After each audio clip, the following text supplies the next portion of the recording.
because we're here to entertain and have fun and work with you. Our message of love and happiness comes in 3, 2, 1. Today, I was thinking about water. So amazing.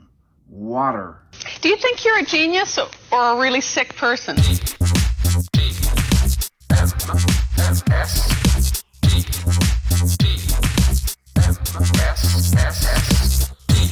Now picture that, but everywhere. This is the morning stream.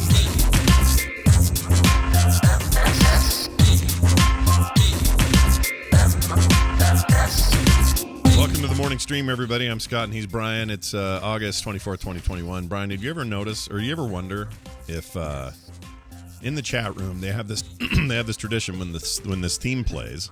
Yes. They all start typing TMS.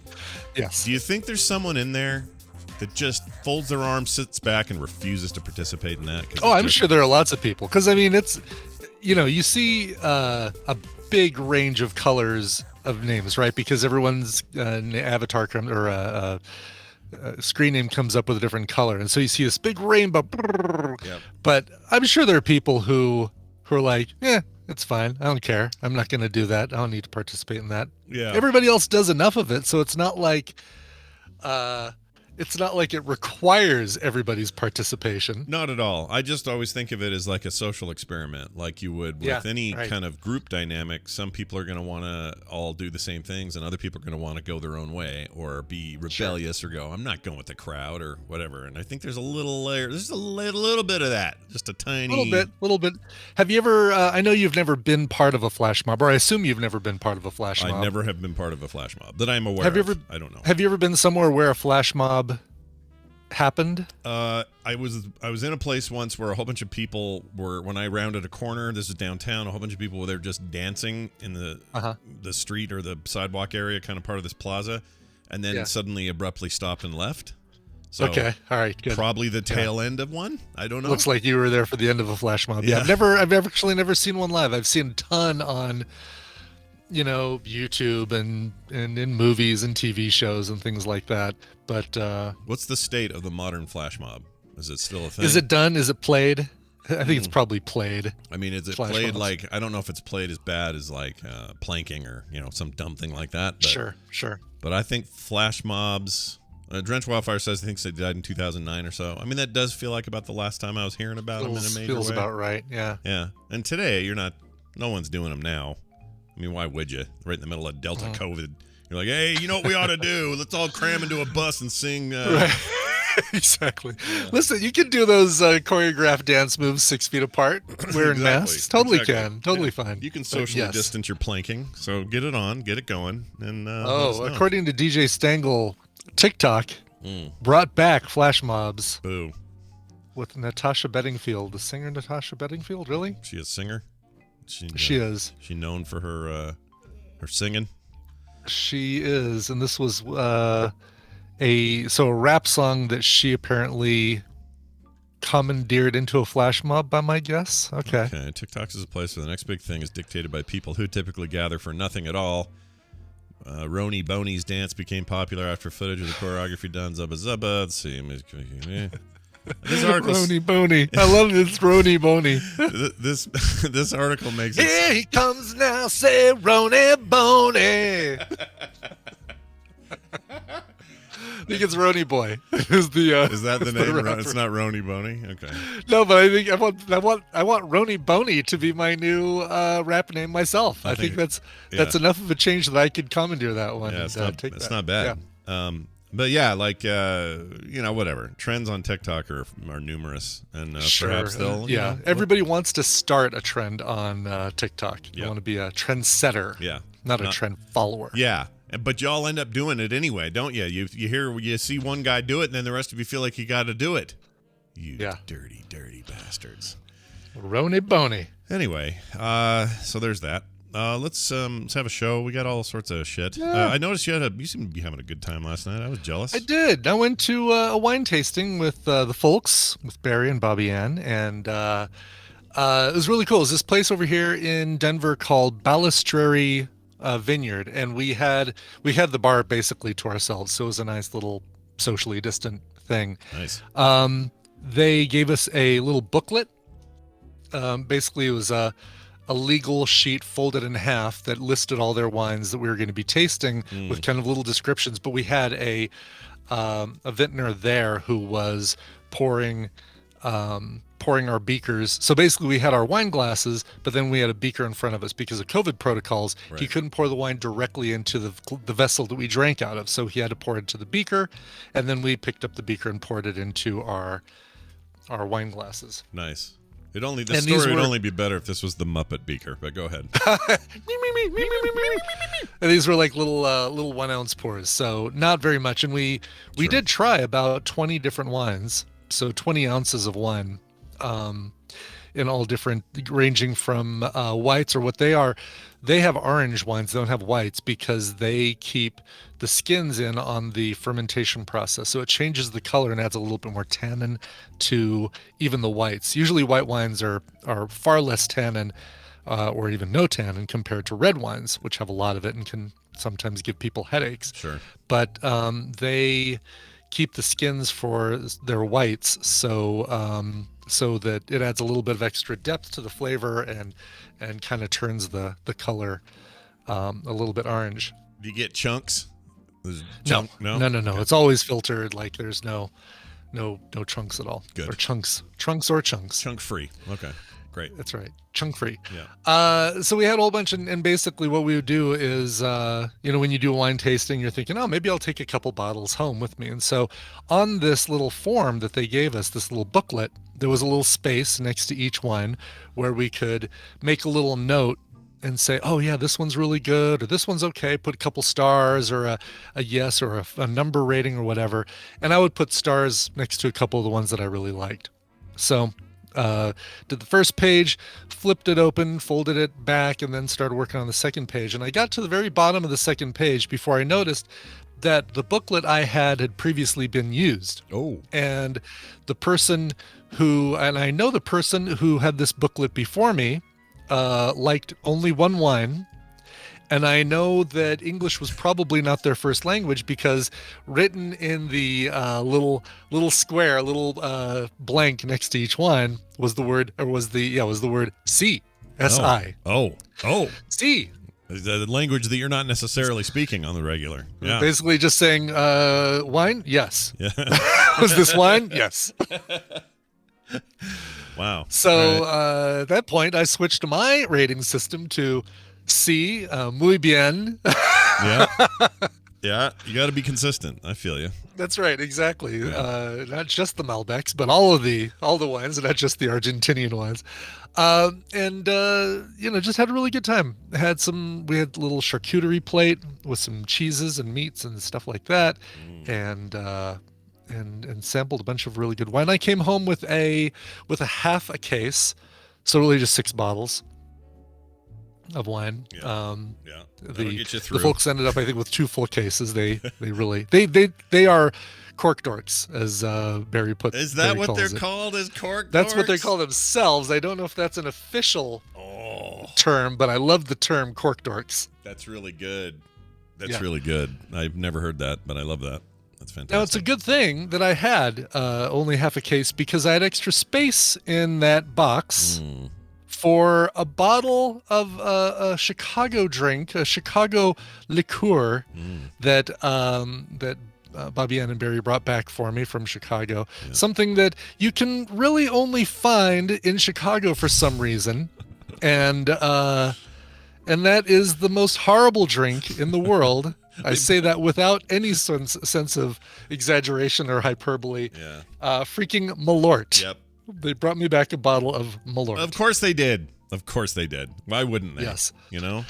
After all our talk, after all you're talking about Malort, you're gonna have some Malort. Are you gonna give? You have to give it to Dave. He'll drink. I know. I don't think Dave's ever had Malort. So Dave, crazy neighbor Dave, is going to get to sample Malort this weekend. I don't have time for your crazy neighbor antics. Yeah, I'm excited. I love that. That's our new crazy neighbor reference. Yeah. Anytime Dave comes up, I got you covered over here with a little button I can push. God, I almost want a T-shirt. I don't want any more of your crazy neighbor antics, and I'll just wear it over there every once in a while. And that's a great idea. All right, well, that's cool. Though they're such nice human beings. I miss them. I miss seeing them. They really are. They also brought me something else, Scott. And this please goes tell me back you're going to do this today. Please tell me you're going to do it. Please. Today, I won't do it today. We'll do it tomorrow. Oh. All right, go ahead. Yeah. They also brought me something else, Scott, based on a comment I made during an episode of the show, and we were talking about a news story came up about a new line of swimwear for men called the Kini. Yeah, I remember this. And it's not the Borat, it's like a bikini bottom with like a toga strap that comes up from the bottom and goes up over the shoulder and then back down to it's like a stretched out bikini, almost like a bikini bottom that's like elongated. Well, stretched out, but it has that weird strap for some reason. There's really no reason to have the strap for a guy. Like there's no unless you have suffer from no acetal, your butt will hold up your bikini bottoms just fine. This is good to know. Yes, because at some point I'd really like to see Brian in this thing. Is that what we're going to Well, you will at some point. However, I will spare the chat room. I came out of the shower this morning and said, all right, I got to try this thing on. And I still put on underwear. Yeah. Because I'm not a Neanderthal here. Right. And I said, all right, let's try this thing on. And so I put this thing on. And this is custom made. This is not, they did not go to the store and find this. Bobby Ann made this herself, knitted herself from sparkly red, white, and blue star spandex material. Do you think she's like working on it, needling it, and going, this is where his chode will go? Like that? I imagine she probably had to force that thought from her mind. Because she had to work down in there, man. I mean, even Michelangelo had to work on David's wiener for like a good couple exactly hours. Right. That's true. And he had to sit there and say, I'm tapping out a wiener out of stone. I'm tapping out a wiener, making a wiener. Could you shut the door? I'm tapping out a wiener. I would like a little privacy, please, while I tap out this wiener. Exactly. Anyway. So, but sure enough, this thing amazingly fits. She had no guide to work on besides, like a rough estimate of my size and a typical XL kind of thing, I guess. But it fit well, probably too well. Yeah. I'll also be wearing bike shorts under this thing if I wear it on the show, and I think I will be wearing a t-shirt because I'm not. I just no. I feel you. I wouldn't do it. I'd not do this at all. This would not. I wouldn't even come close to this. So the fact that you're willing to have any sacrifice in this way is admirable. That's right. Exactly. That's amazing. So is it like? So if I compared it to like one of those wrestler things, like Andre the Giant wears like a big. It's like that. Yeah. Sort of like that. Yeah, it's kind of like. Well, let's see. I mean, do we have a brokini? Is there a photo? Yeah, right here. Actually, I will just put this. I mean, basically, when you Google brokini, you get them. You get them. Let's see, brokini. Oh my! Now is it the over the shoulder strap? Yeah, it's the over the shoulder strap. Now I can picture it fully. The single over the shoulder strap. Why are they wearing these? Just as a general. Yeah, I don't know. Okay. Oh, now see that thing you showed me yesterday. Now I can totally see it in the shape of this thing. Right. Exactly. Now you can kind of see how it fits in all this business. Chat room. I'll put one up so you can just see this one, and then you can Google. Yeah, and I will tell you that I don't look nearly as good as this guy. Well, I'm going to argue that guy looks Peter worse. Tork haircut and his brokini. I'm going to argue he looks worse wearing a brokini than he might if he just wore a pair of damn trunks. But Well, agreed. Yes, for sure. So there it is, chat. Now don't put it on the other way, right? You don't want to upside down that thing. It's where the little strap. Definitely don't want to. There's going to be some chafing, and some writing, and some pulling stuff out. Plus, I just don't know which hole my head would go through. Yeah. So yeah. How about this? Let's see. It's a problem. Horizontal, vertical. Whoops! I just changed shoulders. I was trying to flip it upside down and make people gross out, but it didn't work. All right. Kind of like what you did with Adele's face. Yeah, there you have it. Well, all right. That's exciting. Exciting developments in Brian's life. Yes. Thanks to Barry Ann and Bobby Fulks. So there you go. So we'll wear it. We'll wear it tomorrow for funsies. All right, I got a question. This is an ethics question. We're gonna have an ethics class here this morning. Everybody, put your pencils down. Your number 2 pencils down. We're gonna talk about ethics for a moment. Sure. And I'm gonna ask Brian's advice in this case because he's also a neighbor. Now he's got a crazy neighbor, and I don't. My neighbors aren't crazy, but I have this question, and I think I may have brought this up before, but now it's becoming kind of a problem because the people that are living next door right now are heavily using their hot tub a lot. Mm-hmm. Okay. Which is fine. It's great. You have a hot tub, you should use it. But the people before them who actually built the hot tub and then lived there barely used it. They were hardly ever in that thing. Mm-hmm. And when they left and sold, these new people, they came in and went, whoa, we're going to be in the hot tub all the time. So it is not uncommon for me, just as a random moment of I got to take the dog out, they'll be in their hot tub. And here's here's where all the ethics come in. Okay. It's not their fault and it's not our fault. But when the hot tub was built, there was a pine tree that was in our yard on our side of the fence that was a big tree, and it kind of provided a ton of coverage for their whole yard. It was a great big older tree. The problem is it got eaten by or got infested by, I forgot the name of it, but some kind of beetle that goes in and just eats the core of these trees and kills them. Okay. And we couldn't kill it with pest control or anything. And so the tree died. And even though we let it go a whole nother summer to see if we could just deal with it, it just was dead. It was starting to turn into like dry, almost a fire hazard kind of tree. And so we had a tree. It died. It died. It died. I don't know why it died. Anyway, so we pull it out. That's what we did. We yanked it. We had Richard, my brother, wife's brother Richard came out here and did some manly work and helped me get it out. Some manly work. Yeah, he's a big buff guy. So we get that out of there. And now, if I just barely just even walk out onto the back porch from an elevated position, because you drop down to the main porch from there. Yep. I have full view of hot tub land over there. Sure. 100% of it. Like there's no let's just say they're out there and they're nudies. Let's say they're being nude. Sure. They're not. Fine. They haven't, right? That I know of, but let's say they did. They would be in full view of me doing that. And I'm not trying to look. I don't want to look. I'm not trying to bother them with their privacy because I think they should have it. You shouldn't have to change your behavior because a neighbor has a hot tub in the back of their yard. Right. But so what I feel like that's kind of where you're going with this, What right? should I do? Should I just... Because that's the time. Don't stand there and leer. You wouldn't. I don't think so anyway. But don't stand there and go, you guys wearing clothes under that hot bubbly water? I can't see behind that bubble. You won't stand up just a little bit. Yeah, I'm not doing if that. privacy was a concern for them, then they would put up a little like pergola with a canvas shade on one side or something, right? I mean, they could easily do that and have a little privacy, and then they could, if it were a problem for them. So if it's not a problem for them, I mean, definitely shouldn't be a problem for you regardless. You shouldn't have to walk out on your porch and feel weird about looking in one direction. I guess I feel weird when I walk out and go, all right, let's go poop. Everybody poop. Let's poop. Like just a lot of dog poop talk, because I got 3 dogs and I'm trying to get them to all take a dump. As long as there's a dog with you, yeah. But if you're going out alone, then you should feel weird about that. Now, sometimes I will go out alone and I'm just wanting say to everybody chill. Poop? No. No, I'm just going out to chill because I'm like, it's night. I want to read a comic outside.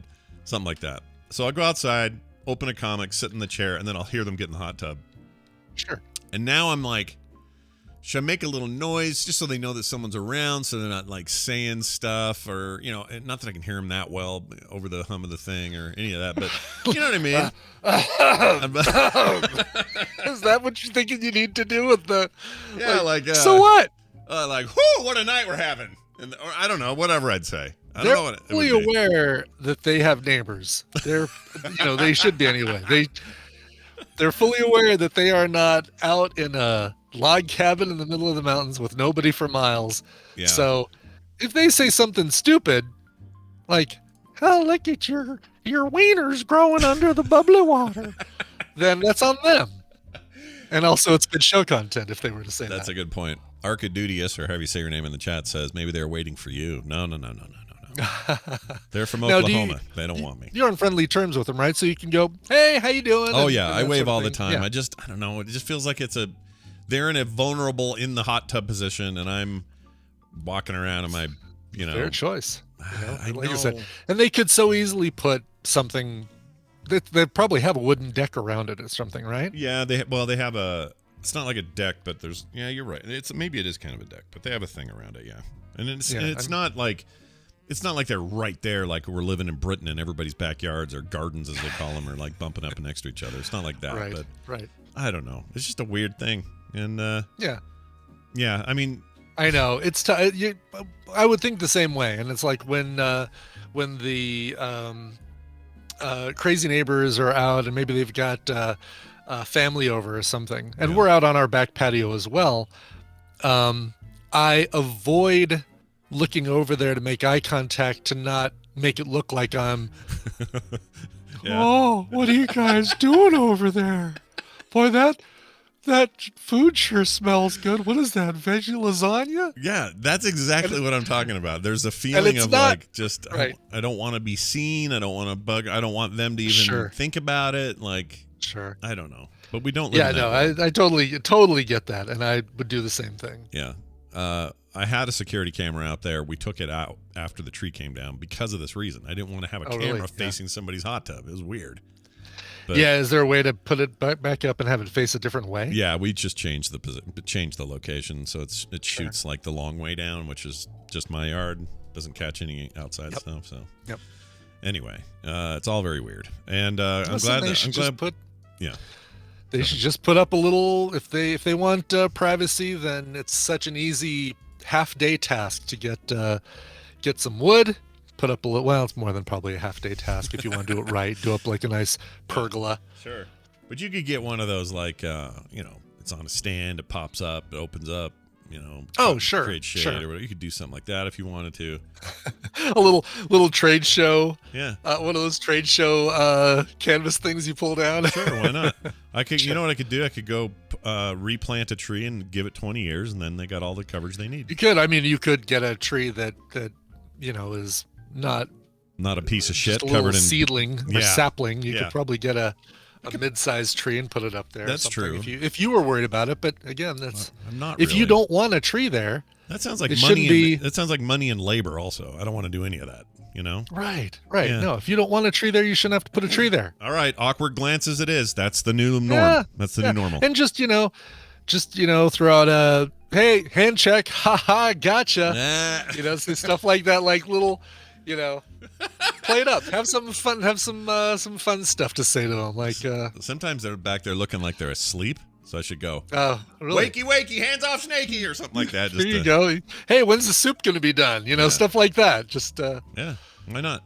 Or do dog whistles and have their dogs go crazy. They have 3 dogs. That'd be cool. That's not a bad idea. There you go. That's great. Yeah, I'll fill you guys in on whatever happens. Of course, all of it's potential show content. So we always cultivate that when we can. Yep, absolutely. All right. Brian, it's time for the news, so I'm going to push this button that will make it official. It's time for the news, brought to you by Soundography. Got a brand new episode. It's another You Gotta Listen to This episode, a single album that either one of our friends or a fan of the show, a patron, makes us listen to, and this is our final one of these. You got to listen to this. We have a special guest for this one, Tobias Hieta. Makes us listen to some Norwegian symphonic metal. Probably can guess what band I'm talking about. And we enjoyed it. But how much did we enjoy it? Well, you'll just have to listen to the show to find out. Soundography.com. Nice. You're going to get more. You'll never get more Norwegian metal than you will through that show over time. I'm telling you, that's the place. Through to Soundography, get it. You think? Yeah, really? I think that's the place you get it because Hammond is always sneaking it in. He's always trying to get it played. He's the prog rocker, man. I think this is our first Norwegian metal we've had on Soundography. Now, on Beyond the Playlist, he's had quite a bit of Norwegian metal. Yeah, I think he has a taste for it. Metal. And I think it's gross. Yeah. Just kidding. Do whatever you got to do, Hammond. You be you. And yes, it is Nightwish, Icor. 100%. Oh Nightwish. My gosh, it is not. I know Nightwish. What? Wow. Nightwish? What? Yeah, Nightwish. I remember for a while they were supposed to be the cool thing I was supposed to check out, and I never. They are a did. cool thing you got to check out, and we get some history on the band. Apparently, there was a lot of strife between their original lead vocalist and their current lead vocalist, who is, in my opinion, and in the opinion of our guest, far better. Yeah. Yeah, go check out this episode. We actually listened to an album that's kind of it's a live album, so it's kind of a live and greatest hits, which kind of breaks our rule usually for you got to listen to this, the unwritten rule. But we let it go through because it was so good. There's a little tiny man in that band, a little tiny man at the end. Look, is there really? Yeah, look, chat. Here, I'll put it in the Discord. Look at this little tiny man. Here, I'll send it to you. Yeah, send it to me too. Yeah, here you go. Incoming. He's a little tiny man over there. See him? A little tiny man. Yeah. He's just the chilling. guy on the right? Yeah. He's just like, hey. And the rest of them are probably they're Norwegian. They're floating a few inches above the ground. He's wearing heavy shoes. Right. The copious amounts of alcohol and drugs make their skin less translucent than when they were originally floating, but they still float. Well, plus that lead singer, I believe, is from the Netherlands. Oh, they're Finnish. They're not Norwegian. They're Finnish. Oh, they're Finnish? Oh, even more so. They're totally translucent then. They float a few inches above the ground. They're translucent. They know mage powers. That's what they do. And I think she is still from the Netherlands. And that language is hard to penetrate, not because it's a hard language, but because it's a freaking magical origin and comes from like the ancient elves. All right, the Druids. The Druids, those cool Druids. All right, here's this first story for you. A man was rushed to an ER. That's a emergency room in a hospital. Sure, an ER. I saw the show. With beans in his peen. With beans in his peen? Yeah. Was his name Dr. Seuss? No, but it should have been. Did he go to see Dr. Seuss? Tell me how you got the beans in your peen. Well, Doc, I don't know how I got beans in my peen. They were in my spleen, but then I used a machine and it pulled. I used a machine to put them in my peen. I do not like these beans in my peen. I do not like them, Dr. Green. Oh, that's really good. I want the whole book. Oh my God, I want this book. I want to make this book right now. Yeah, why don't we make this book? Okay, so this guy, Paul sent this in, by the way. I just want to give Paul some credit. Thank you for thinking Paul. of us. Yeah. Gosh, what made you think we'd like this story, Paul? Jeez. Yeah, weird, Paul. Weird. So anyway, this guy's rushed to the thing. Here's the deal. This is one of those articles that's written like someone's making an essay. But anyway, this writer says, I love opening my mailbox to find generous TJ Maxx coupons. I love when my nosy neighbor brings me a scone because he baked too many and wants to peer inside my apartment. I love walking down the street and hearing a man scream in agony because he's crammed 6 kidney beans up his urethra. Life's little miracles. Like I said, it's written like, fancy schmancy. This guy's writing a column, not a story. We asked for the news, not the weather. Yeah, what are you doing here, buddy? Anyway, it says the aforementioned bean-filled urethra belongs to a 30-year-old Michigan man who, per the Daily Mail, inserted the beans for sex stuff. Whatever. Rowan Atkinson could not be reached for comment. Yeah, it seems like a weird thing, but anyway, the Daily Mail explains that the man was initially planning to express the beans. I hate that. Does that just sound horrible? Yeah. Does that sound like... Yeah. Ting, ting, ting, ting. hitting like a brass bucket or something. Oh my gosh. Anyway, he says he was trying to do that. Okay. When natural emission failed, oh geez, the man he's expressing an emission. Yeah, an emission. All my favorite words. The man tried to pluck the beans out with tweezers. When that failed, he went to the hospital. There, he confessed that he was a fairly experienced bean inserter, but had never attempted to utilize this many beans at once. So, what do you think? Should 50 Shades of No is what I think. It sounds horrendous. There is. Listen, I feel like I'm a pretty open-minded guy. Sure. No judgment from Brian, Sure. Right. While I've never, I've never really inserted anything to any of my orifices, that honestly would be the last place I'd put something. Yeah, I'm trying to think of that is an exit only zone for me. Yeah. That's like, nope, not even unloading, not even no loading. It's a no loading zone. Right. And I've heard things. I've read Chuck Palahniuk short stories about stuff. Yeah, I'm just wondering why you'd. Okay, I'm going to ask a hard. I'm going to ask a horrifying. This is a hard question. I'm going to ask everybody in the univerce. All right. Okay. Here's the hard question. What's your question? Are you running out? Are you running out of and like at what point did you go? We've done everything.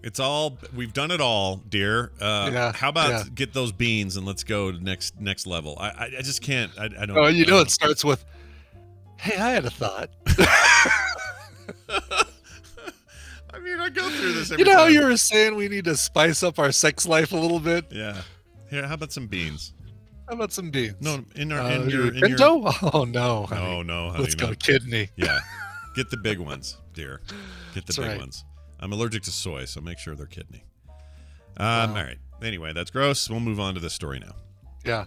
Speaking of a guy who probably tried this, let's start with lentils, dude. Oh, yeah, and then work your way up. Exactly. Oh, little tiny lentil beans. That I could deal with. TVZ, did I ever tell you about the time I put a number of beans in my urethra? Oh, that wins. I don't know why that wins, but it wins, TVZ. That's really funny. Yeah. All right. I'm having too much fun here. Okay. Here's a story about a guy who probably had beans in his ween at one point. Sure. Hugh Hefner. It's not really about him, but you can you can be buried next to Hugh Hefner and Marilyn Monroe, meaning nestled between the two. Yeah. Well, next to them. He's right next to her, so there's not a space between them. Oh, you have to be on one side or the other, I guess. Yeah, we've been there. We've been to Pierce Brothers. That's it. Yeah, Pierce Brothers Westwood Village Memorial Park in L.A. Oh, wow. We've been to this cemetery, and because Tina is a huge Marilyn Monroe fan, so years ago when we went to LA, that was one of the things that she really wanted to do, was go and see. And this is where a ton of musicians. Frank Zappa's buried there. The Velvet Fog, whose name I can't remember all of his. I remember him as the Velvet Fog. Mel Torme, right? Mel Torme, yeah. Don Knotts, Sam Simon, or no, maybe not Sam Simon. One of the Simpsons writers, who actually has like a really funny gravestone, I think, with a dog sitting next to it, a stone dog. Oh, sitting next to it. That's adorable. Anyway, we've been there, and it is a huge point of contention with Tina.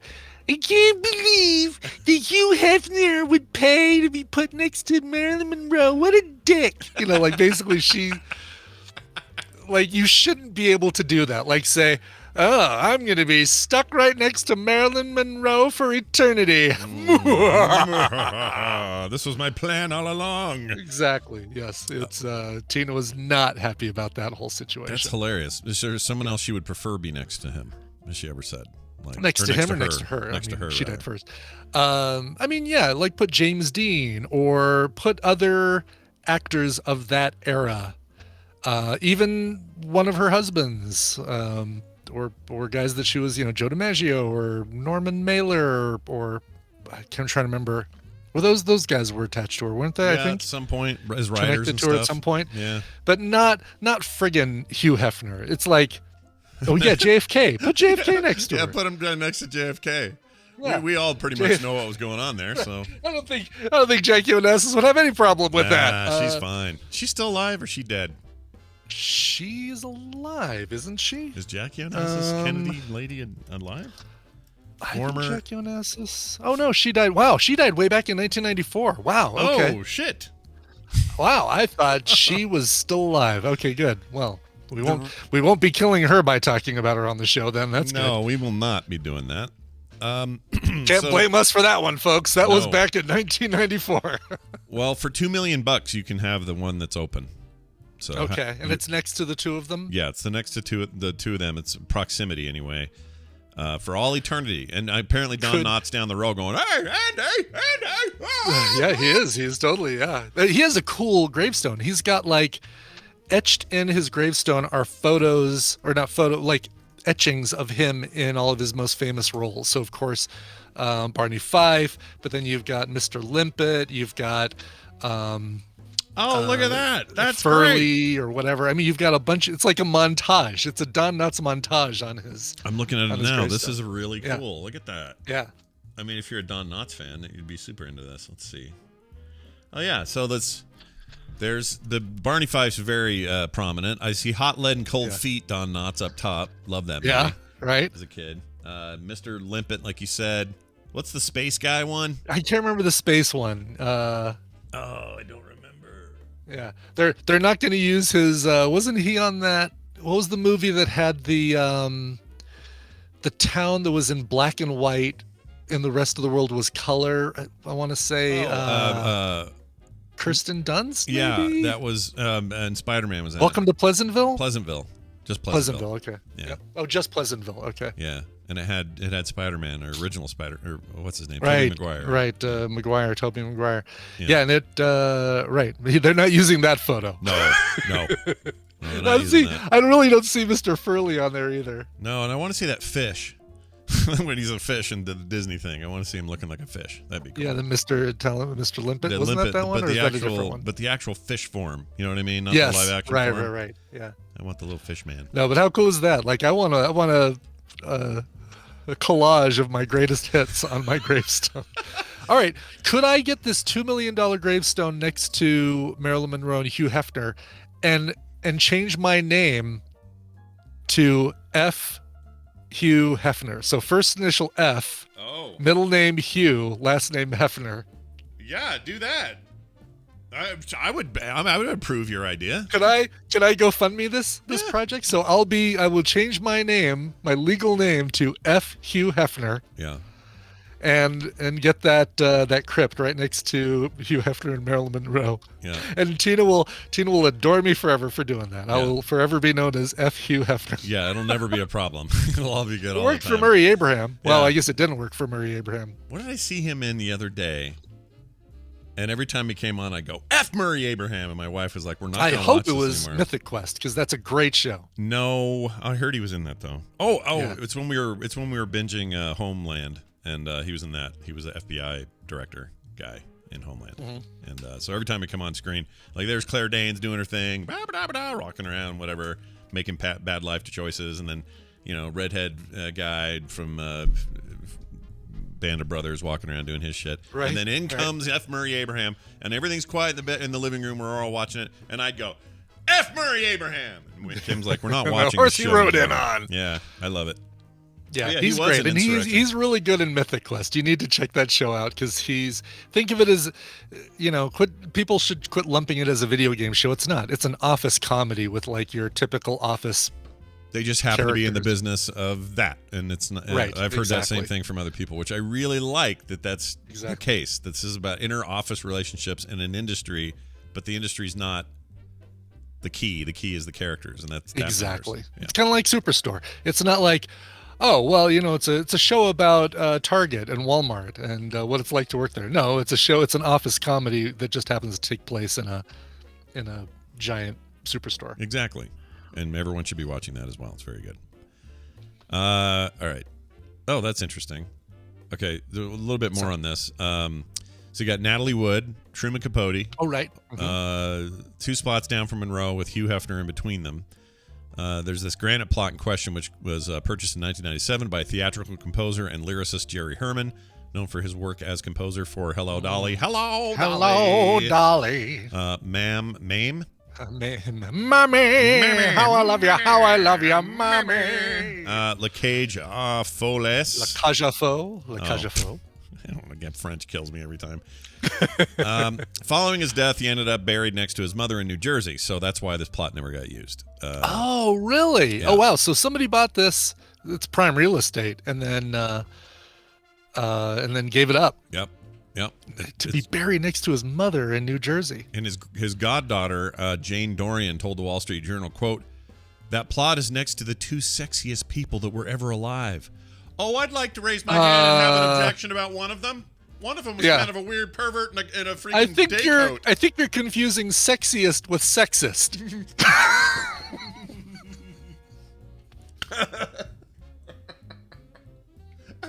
I sipped that tea at the exact wrong moment. Perfect. I waited. I saw that I had this one. It was a chance I had to take. Oh, I can actually. It was coming out my nose, and I can smell. I can now smell the tea. Oh my gosh, that was funny. Yeah, I disagree on the Hefner sexy part. That's the two sexiest people. I mean, there are women in the chat today, and I don't know, maybe some men that are into the dudes. Can you guys tell me? Do you think Hugh Hefner was ever, even in his like, cool cat 60s days where he's walking around his apartment with his stupid pipe and everything? Like, was any of that ever attractive? I mean, no, right? Hell no, everyone's saying. Yeah. But Hugh was definitely maybe they're talking about Natalie Wood, because Natalie Wood was beautiful. She was gorgeous. Natalie Wood so was maybe beautiful.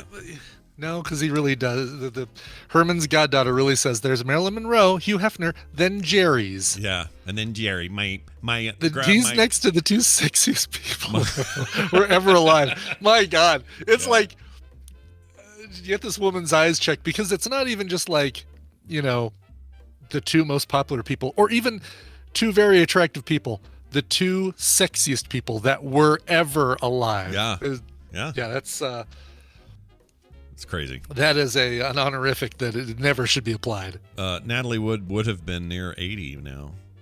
Oh, wow. She died at 43 in 1981 while filming, not on the set, but they were filming that brain fart. What was it called? Brainstorm, which I loved. Yeah. Love that movie. But so they kept using weird shots of her in that, and I remember even as a kid thinking something was off. But then didn't Robert Wagner get in trouble for killing her? Robert Wagner did. Christopher Walken was on the boat, but had nothing to do with it, he says. I mean, I believe him. I believe Christopher Walken. I mean, what's he gonna? I mean, what would he do? He was never gonna push her in. Yeah, no.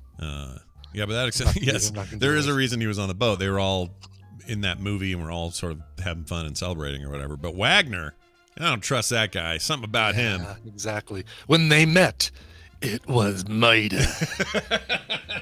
Most foul. I'm going to confess something, Scott. Do it. I hated this, and I hated that I did this. So I told you I watched the first episode of the new Fantasy Island on Fox just to see what hot garbage it was. Oh, no. Apple TV said, hey, new episode of Fantasy Island's up. You want to watch it? It was Sunday morning. I just watched a bunch of episodes of Superstore while I was making breakfast and eating the stuff. I'm like, all right, put it on. Is it just as bad? Did it get better? This episode featured the guy who played. Do you remember on Lost? Yeah. It does feel like there's going to be like everybody from Lost come do this show. Do you remember so he was the guy in the video that they saw. I know who you mean. Japanese actor. Japanese actor, and he was like. He's great. He is great. Yes, and I can't remember his character. Hanzo. Hanzo something. Wasn't he in? He was in the Devs thing that we love so much. He was in Devs as well. Yes. Yeah, yes, great. He was. Yeah, I love that guy. Anyway, so he had been living on the island dealing with grief. And his deal was that he could sleep for 5 years at a time, but he'd have to wake up and be awake for 48 hours. So he was already on the island in a little place. Oh. That's an interesting idea. He woke up and said, all right, well, let Rourke know I'm awake. And so she hangs out with him and says, and he's still dealing with the grief. Do you want to make the wake up permanent now? Nope. I'm going to go back to sleep as soon as this 48 hours is over. I can't deal with the grief. Yeah. and then she finds a dog for him and he decides to stay alive, like to stay awake. And then the other fantasy was a couple who didn't get off the plane like normal people. No, they parachuted down from the plane because they're thrill seekers and they're looking. Their fantasy is the ultimate thrill. Yeah. And so Rourke pulls a whole Freaky Friday body swap on them so that she's in his body and he's in her body. And boy, the hijinks. Oh man. The whole the hijinks. And what was I gonna say? It's just so dumb. It sounds so dumb. It sounds terrible. I'm sad that actor's slumming in this. He's great, and he was also on the Expanse. He played yes. What's his name? He's great in that. Can't think of his name. What's his name? Yeah, I wish I could remember his. I can't remember his name. You have it up in front of you then? No, probably. I'm gonna bring it up. Let's see here. Because I want to know. We have to know now. We've given this guy all this airtime, and we haven't said shit about it. The guy who originally set up the Dharma Initiative. All right, I think I found it. It is. No, that's Enright. Hold on. Oh man, why is this? Why is this so hard to find him? Right here. There's no. Shit. Let's see. Oliver Hanzo? No, not Oliver Hanzo. That's who I was thinking was Oliver Hanzo, but it wasn't because he was the head, but didn't. I'm looking. It's. I can't. Why is this so hard to find? Yeah, it's there's three people who are like, oh yeah, I hope they figure this out, and then there's a bunch of people who are saying, oh come on, move on, move past it. But sometimes you have to know, you know. I know. It's gonna drive me nuts until I know. So I can't believe Pierre Chang, Dr. Chang. That's it. Okay. Thank you, Necrosack, for finally. There he is, right there. There he is. Yeah. Played by Francois Chow. That's his name. It's a weird French name. He's Canadian, I think. Yes. That guy's great. He is great. That guy is excellent in everything that he does. There's he's going to be. Oh no, I was going to say, is he going to be in Shang-Chi? But no, that's just another. That's like fall TV movie guide. Oh. Lost, The Tick, The Expanse. They're both him and Zhang from your Shang-Chi guy. I can't think of his name all of a sudden. Anyway, he's in. He was also in The Expanse. Really? Cool. Small role, but was in. Yeah. So, all right. So, one more thing about this stupid show. So during this whole little body swap deal, the woman in the guy's body goes to a bar on the island and a bunch of says the wrong thing to a couple of guys and says, well, I'm tough because I'm a guy now, and gets his block knocked off. Okay. Are these people in the bar also having a fantasy on Fantasy Island? You can't ask those questions. That's is it their fantasy to sit in a bar and have a bar fight? Or well, what I always assumed was back in the old one is that he always had all these people set up kind of like not like Holodeck but or Westworld, but kind of like that where people were hired to be ready for whatever, like actors or kind of thing, right? Truman and also, Show. Let's say you're how do you take work off to go to Fantasy Island? Do you say, oh, it's going to be exactly 2 weeks? Yeah. Right? Do you know that your fantasy is going to be fulfilled in exactly 2 weeks or 9 days? Or do they give you a time frame? How do you know when to book your ticket back? Right. Plus, you know that in real life, these would all be like gnarly sex fantasies anyway. Oh, it totally would. Exactly. Oh my gosh, it's another stepmother? Yeah. Oh, for Pete's sake. The last thing you're going to do is... bring in Nancy. Hey, Nancy, you got to play another stepmother. Who just caught her stepson masturbating and is gonna teach him.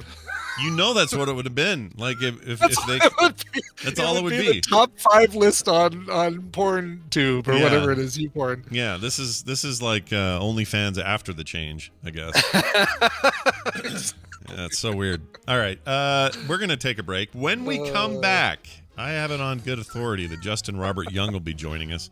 And that'll be great because, Justin, it's Tuesday. Come on now. So that's coming up and some other stuff after that. So stick around. Brian, you want to do us a break song of some kind, please? By golly, I do. And we're going to experience the Mandela effect right now. Why? Because the artist we're about to play is a guy named Mandela. He is a friend of Jamie's, TMS Mashups Jamie, and sent his song through Jamie to us. And I'm digging this thing so much. This is so good. The song's called Lifetime.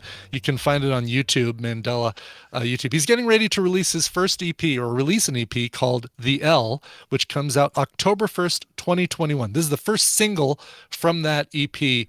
I loved it the second I heard it, so I was so glad that Jamie sent this over. Here's Mandela and Lifetime. The president also is expected to discuss his agenda for the remaining 17 months of his pregnancy. And I love factories. And I love nude women.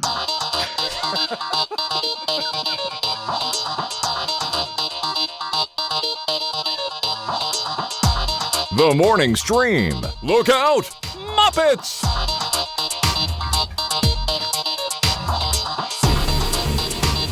If you thought that sounded like David Lynch, you'd be correct. That was David Lynch. Oh, that was David Lynch who Yeah. likes factories and nude women? Factories and nude women, apparently. Okay, all right. Hey, good on you there, buddy. Yeah, do your best. Hey, that song, who was that again? Oh, yeah, that song that we just heard was Lifetime by Mandela. Make sure to check out his brand new EP coming out October 1st called The L. Ooh, it's like the L Train. Is that the Like the L Train. It's not the reference. Yes, actually it is. Yeah, Is probably. it? Okay, so kind of Chicago-y L Train kind of. I don't know if he's from Chicago, but that is the nickname given to the elevated train in Chicago. Yeah, The L. I've been on that train one time. That's when I had to go home and see my wife, and then remember that John Candy had nowhere to go on Thanksgiving, so I had to take. Care of that. Yeah, I remember that time. Yeah, and the song, the horrible cover of "Every Time You Go Away" was playing in your head during that whole thing. The worst cover of that song ever made. All right, I'm going to play this now. Check this out. These are their stories. Oh, I'm terrible with names. Joining us on the line from his studios in Austin, Texas, we have one Justin Robert Young joining us. Justin, welcome. How are you? I don't think Ra's al Ghul ever made it off that train. No, he never did. He never did. I've got a particular set of skills. Yeah, except getting off this train at the most right moment. I always wondered, like in that scene, we are presuming him dead. Yeah. But I always thought Nolan would figure out some way to pry him up and get him out again. Because, he's a comic book character. Everyone lives forever. So why not? Yeah, but Nolan doesn't like the spooky. Yeah. That's Everything's got to be science explained. Yeah. And so I think the pit of regeneration was maybe a bridge too far for old Nolan. Yeah. Liam Neeson, he gets out of a lot of real frisky situations, but this one, sorry, buddy. You're done. No, being crushed by a train because Batman, I don't have to save you. Oh, that thing, his vocalization on that is the least, you know how you always talk about things in movies that don't hold up? I'm telling you right now, maybe if there's a top 100 of all time in Hollywood, it's in the top 5 of the worst decisions. It's so bad, dude. So bad. Okay, number one, it's not even the worst vocal decision of that franchise when Bane is involved. But I like Bane. You're insane. Your Bane was punishment shall be severe. Much more severe. Here's the thing. I liked both, right? You merely inherited the darkness. I was born in it. Molded by it. Yeah. I don't know. I think that there's a line between iconic and a fine line between iconic and mockable. Sure. Because everybody can do an Arnold Schwarzenegger impression. Yeah. But the further we get away from Arnold Schwarzenegger's fame and everybody doing it and it being synonymous with being hacky or annoying, the more we're going to look back and be like, oh my God, what an iconic voice. In the same way that, like, what is it, Edward G. Robinson that does the like, dirty So it's like nobody living has seen the G. Robinson movie, but everybody knows, like, I'll bet you back in the day people were like, that sucks. Why does he do that dumb thing, the meow thing? I hate it. No, you're right. It's a thing of its time, I suppose, but I go back to it now. We watched Dark Knight not that long ago, and I just thought, this is so bad. But at the time, nobody said, oh, that silly voice Edward G. Robinson is doing, right? Because at the time when we saw... that? Huh? What'd you say? Did we know that nobody was like, that's a stupid thing? No, yeah, you think that they said that back then? They might have. Back at the time? They might have. They were on the forums, and they were like, this sucks. Did you hear that Edward G. Robinson voice in the latest talkie? He's terrible. He sounds ridiculous. Yeah. Like everybody did back then. But I don't know. Like, I guess I'm going to... Okay, here's my final take on this. The Christian Bale voice is a bad idea, but a good trilogy of films. The Ben Affleck voice modulator is a cool idea, but everything else sucks that happened over there. So I wish there was a way you could go back in time and say, look, Nolan, what you need to do, take an idea from the comics. You got Batman occasionally had a little thing built into his deal. to make him sound a little lower, different, hard to understand, whatever. Give him that, and don't ask Christian Bale to do it, especially in front of Alfred, who knows who the F he is. Well, Alfred doesn't care. You don't go, listen, Alfred, I got it. No, he knows who you are. He's the one guy. It is an interesting choice in terms of the movie that Christopher Nolan wanted to make, because all of the Christopher Nolan movies, Bruce Wayne is the center of the story. Right. Batman is a thing that Bruce Wayne does. Yeah. In the Snyder movies, Batman is the character.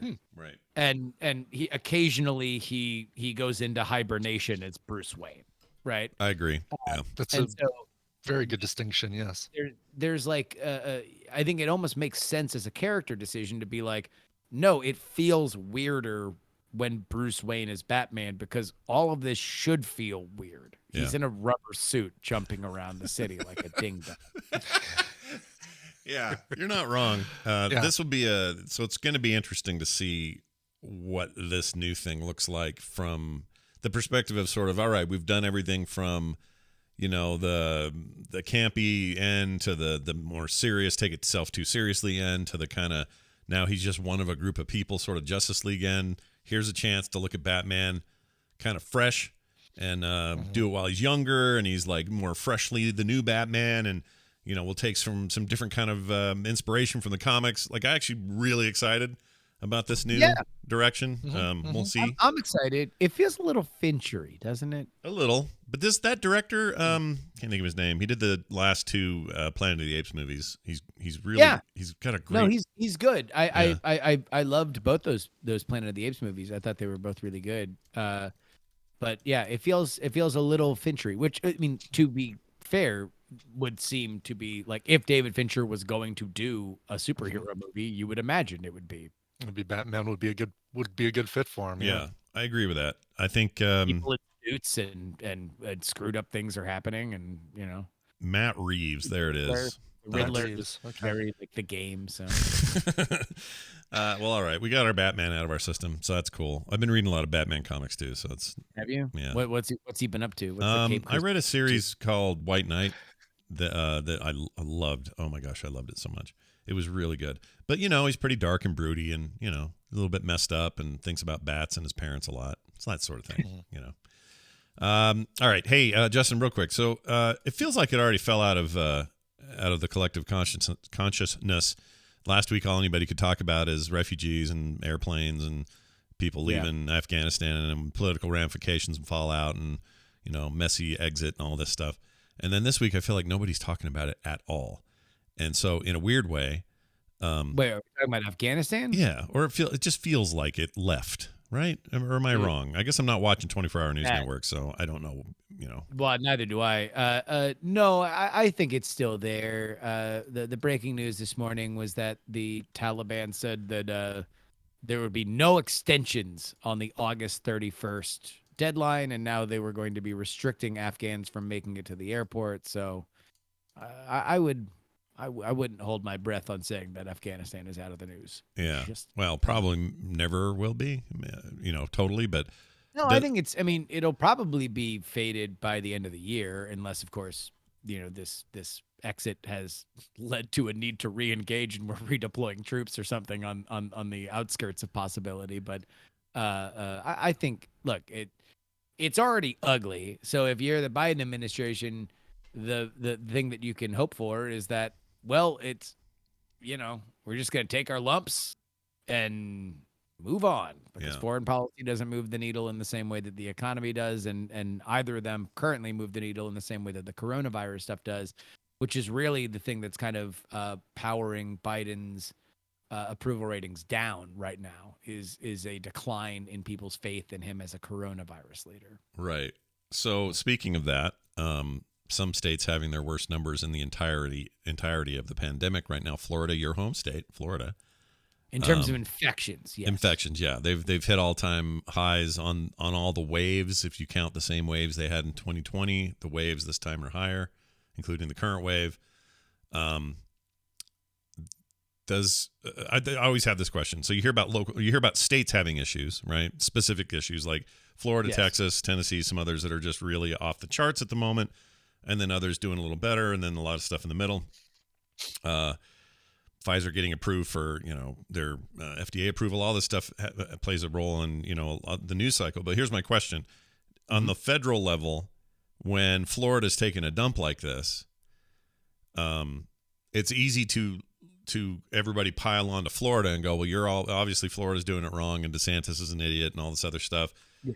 But that what usually happens is then that state will say, well, whatever, we're not getting support from the government, or we don't think the administration, blah, blah, blah, whatever. So they go back and forth in that way. I guess what I'm saying is, does it hurt or help the economic / what's happening on the ground success that the administration needs? Like you were just saying, the economy is the thing people focus on the most. So is that affected by these states having this problem, or can they effectively sort of shun them in the same way that, Trump would shun San Francisco or the federal government? Yeah.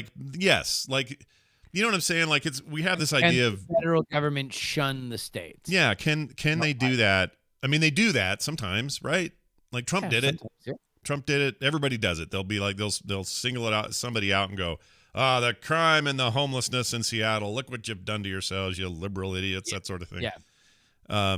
I guess what I'm saying is, does that game yield anything for anyone on either side, or is this just nothing but blah, well, blah? Presumably, we would, I think, enjoy it if our federal government had a working relationship with our state governments. But specifically in the world of politics, and when you were talking about somebody that might be a challenger to Joe Biden's presidency in 2024 and Ron DeSantis, that is less likely to happen. I mean, I don't know where we want to where we want to start with this. I mean, I guess to answer your question directly, without going into the preamble, no, I don't think that does much but rally the hardcores.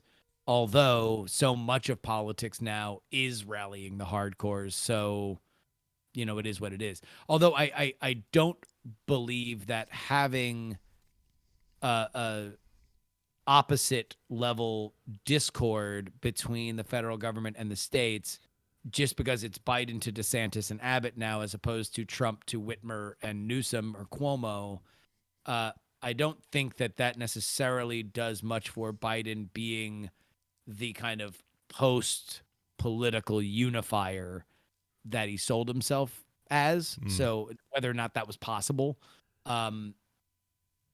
So I do think that it is probably a net drag on Biden's presidency, but I don't believe that it wins any new converts when you are on straight party lines doing a tug of war. Yeah, that makes sense. Do you think DeSantis is locked for 2024? That's absolutely happening in your mind? Another Florida retiree runs, I would say by the polling, he is viewed by even some Trump supporters as kind of Trump with a filter. Yeah. And Trump is viewed, especially considering he's still saying that elections are illegitimate, which will be an odd position when he tries to run in another election. Yeah. That there are self-destructive tendencies to Donald Trump, both the candidate and the man, that will preclude him from winning. Right. And also, but then again, I don't know if DeSantis has to run for his job again in 2 years or in a year. So he will be freshly elected to a second term as governor should he win. Then he would have to turn right around and kind of start running for president. But if Trump runs, then I would suspect he would probably just take a powder on that. You think DeSantis would? He just let Trump have? Yeah, I think he would clear the way for Trump, unless you are willing to go straight at Donald Trump. Yeah, and you will need to slice his throat. Yeah, like politically, metaphorically, like you will need to do to Donald Trump what Barack Obama did to Hillary Clinton. And you will eat his heart and take his power in the way that Obama did to Clinton. Yeah. For that to be a thing. And so if you're not ready for that fight, I mean, I don't think, unless you're 100% sure that's what you're going to do, boy, that's going to be a hard one. Yeah, I agree. And are there other prominent names in that 2024 GOP group that same thing? They'll probably just get out of the way. Article by Ben Jacobs, I believe his name is, of New York Magazine, about all the Republicans that have already visited Iowa. The Iowa State Fair just came and went. Yeah. And of course, since that is the first caucus of the primary calendar in 2024, people are already going to, meet the folks and eat some fried butter and take some pictures with a hog or something. Some people have gone down there. Mike Pompeo is one of them that has apparently gotten a pretty warm response. Ted Cruz is obviously still there, but also some insurgents like Marjorie Taylor Greene went to the Iowa State Fair. Oh my Lord! All right, well, Kristi Noem, she's another one. Look, I think when her first term is done, she should go back and renew her old Dog the Bounty Hunter show and keep that going. Keep that thing going. Wait, this is Kristi Noem or Marjorie Taylor Greene? Marjorie Taylor Greene. She really, I think she missed a chance to keep that alive. She will never leave Congress.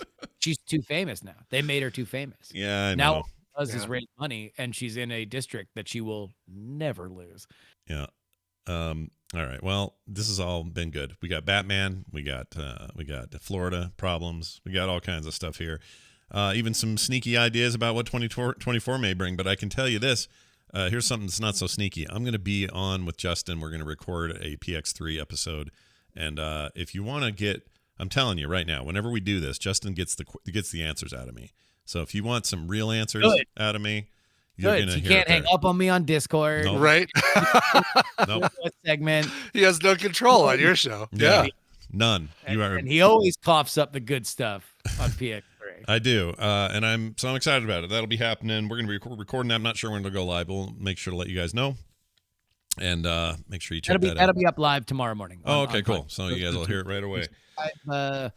Immediately, right now. If you haven't already, subscribe to the Politics podcast. We will not only have the interview with Scott, but also a breakdown of what's happening in the House right now. Actually, a really crucial moment for Joe Biden's agenda when it comes to human infrastructure, as well as a look at the California recall, including the curious strategy of Gavin Newsom and the fact that there might be a low turnout for Democrats, which could mean that radio talk show host Larry Elder, who was reported last week to have pressured an ex-fiance into getting a tattoo that said Larry's Girl with a Superman logo on it and apparently brandishing a gun in front of her, could be the next governor of California. Wow, that sounds great for California.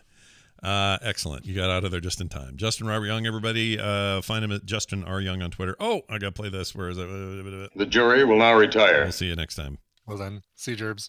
See, Brian, I remembered again.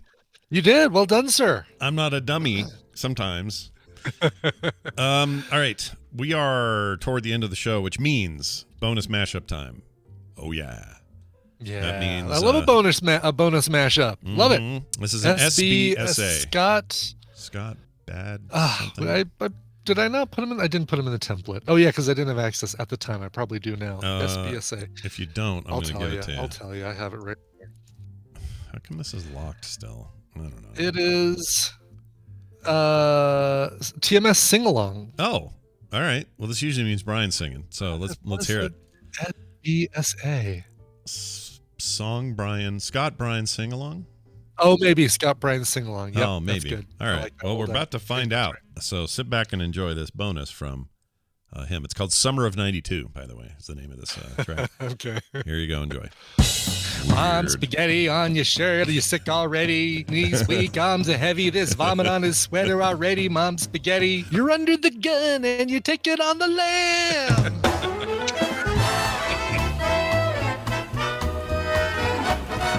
He's lump. He's lump. He's lump. He's in my bed. I want to F you like barbecued chicken or whatever.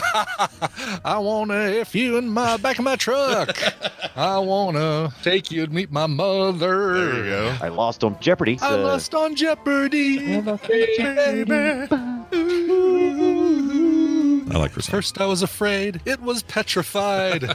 And then with further inspection, and then I asked for a croissant with some jelly on the side. Spent so many nights just hiding in my house. Did you ever know that you're my hero? I slept like shit. I hear the words you want to bleep when you're talking in your sleep. Ah, look at you over there with a song. And he's joined the National Front. He always was a little runt. He's got his hands in the air with the other. You gotta humanize yourself. There you go. I saw how you skipped over that word. Well, yeah, I did. It'll never be me. It's not It'll me. never be me. What else can I be if I can't be me? What else would in it be? In the papers today, there's a hole in the roof. My position's causing me suspicion, but there's no proof. See? You and me, we come from different worlds. You use electrify when I look at other girls. You've got one hand in your pocket. And the other hand is holding a key for some reason. What's that song? I forget how it goes. Girlfriend in a coma. I can't think of his name.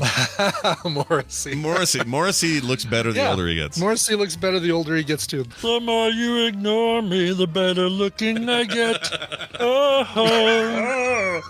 Summer of 1992. The summer of 92. Got my first real six. It'd still be a 6-string. Got my Nintendo 64. Bought it at the 5 and dime. Wait, that's too early. It would have been a it's too early. I know. SNES. You'd have gotten your SNES. Bought my Nintendo Virtual Boy.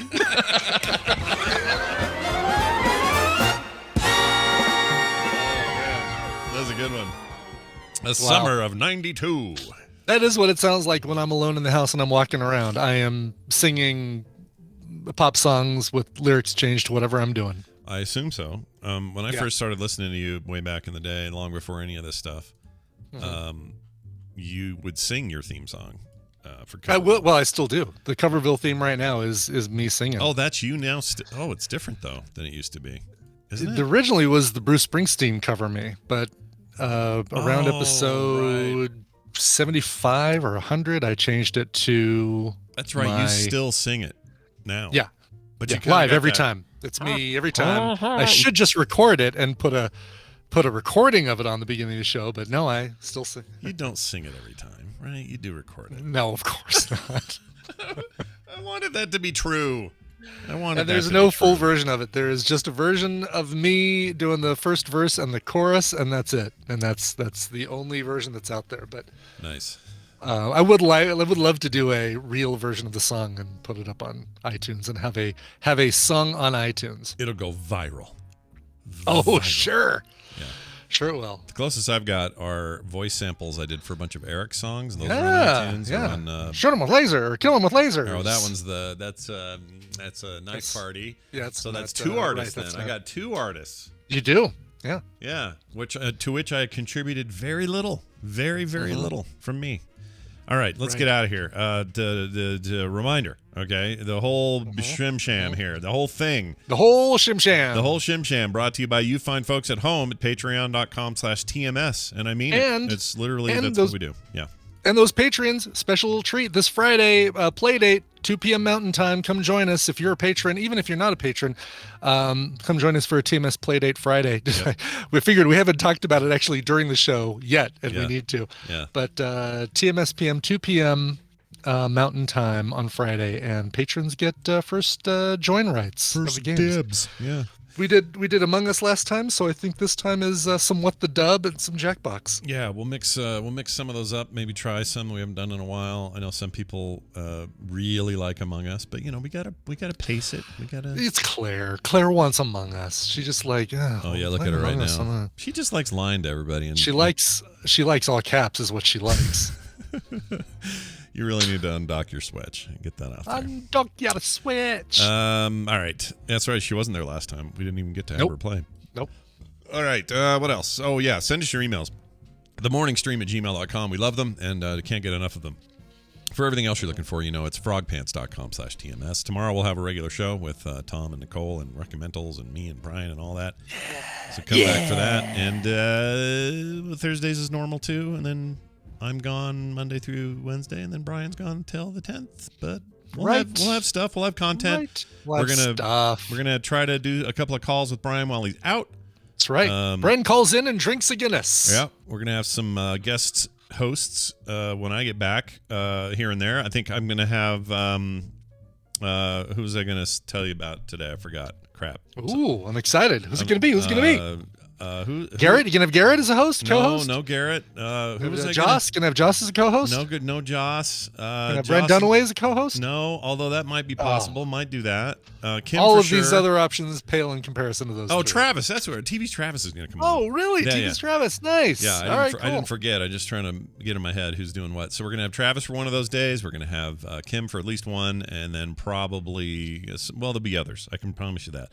But then Brian, if we can, we're going to work it out so he calls because it's like afternoon there. Yes, it'll be perfect. Exactly. It'll be a very convenient time for me to call in. Yeah. So it should be good. I'm looking forward to it. Oh, my phone just did something weird. Hold on. Okay. It's got Amber Alert that's like 2 counties over. Oh, really? Okay. I don't know why it's telling me. I can't. God, why do those Amber Alerts have to be so damn obnoxious? No, right? I mean, was it some kind kidding, of people, I'm emergency? I have to respond Save your to? emails. Just kidding. All right. Hey, that's it. We're done. Brian, song play, please. Yeah. Aaron from Calgary wrote in and said, hey, no specific reason for this request. I just love good jazz singing. I'm a longtime podcast listener and patron, and I'm just grateful for the years of entertainment. Thank you for sharing your time and talents with us. Oh. Signed, Aaron from Calgary. His favorite singer at the time, right now, is Aubrey Logan. She's done a bunch of stuff with Postmodern Jukebox, but she's also put out some really good solo albums. Incredible jazz singer. This woman can scat, and no better evidence of that than on this track right here. It's a cover of MC Hammer from her 2017 album Impossible. Here is Aubrey Logan and You Can't Touch This. Nice. We'll see you guys tomorrow. This show is part of the Frog Pants Network. Frog Pants Network. Get more shows like this at frogpants.com. We're not going to have Pepsi with baby flavoring in it. Good. Oh! I mean, that's good, right? We don't want that. Right. We don't want that. By the way, Sovereign Bohemian, Gary's doing great. I saw him a couple of weeks ago, and he is doing just fine. He says